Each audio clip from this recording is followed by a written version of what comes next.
یہ تین دشمن ہیں.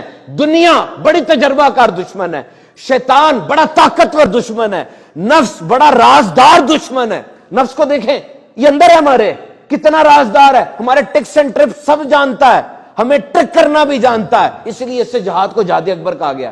یہ بڑا خطرناک ہے.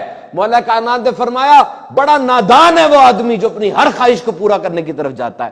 اور عبادت کی ابتدا وہ نفس کو کاٹنے سے شروع ہوتی ہے. آپ ایک بھی عبادت کریں, نفس کو کاٹ کے ہی کر رہے ہوتے ہیں نا.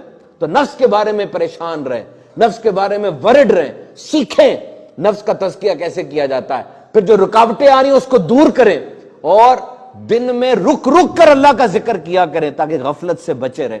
اور یہ شیطان کتنا طاقتور دشمن ہے, اندازہ لگائیں ذرا. فرمایا شیطان رگوں میں خون کی طرح دوڑتا ہے. علماء فرماتے ہیں تین چیزیں شیطان کو انٹر کرتی ہیں. نمبر ایک, یہ کھانے پینے کے ذریعے انٹر ہوتا ہے.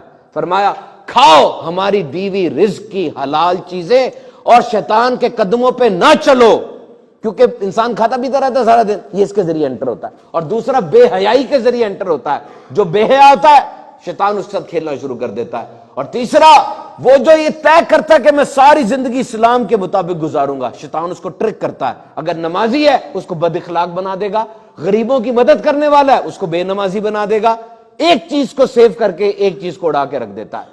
اور تیسری چیز دنیا. دو چیزیں ہیں جن سے دنیا سے آپ دور رہ سکتے ہیں, ایک کثرت سے صدقہ کریں اور دوسرا آخرت کو یاد کریں. فرمایا دنیا اور آخرت سوتنے ہیں, کٹھی نہیں رہ سکتی. اگر دنیا سونے کی ہوتی اور آخرت مٹی کی ہوتی تب بھی آخرت کو فوکس میں رکھا جاتا, کیوں وہ ہمیشہ رہنے والی ہے. تھوڑی دیر کا سونا اور ہمیشہ رہنے والی مٹی, حالانکہ اس کے اپوزٹ ہے.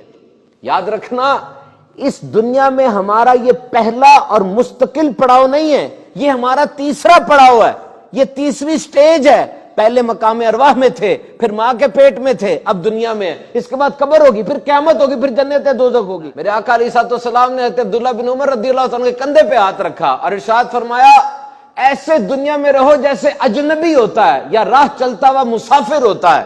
فرماتے اس دن کے بعد صبح ہوتی تو میں شام کا خیال نہ ہوتا, شام ہوتی تو صبح کا خیال نہ ہوتا. منزل, کیونکہ منزل دور ہے, راہ دشوار ہے, اور پاس کوئی اتنا سامان زیادہ راہ بھی نہیں ہے.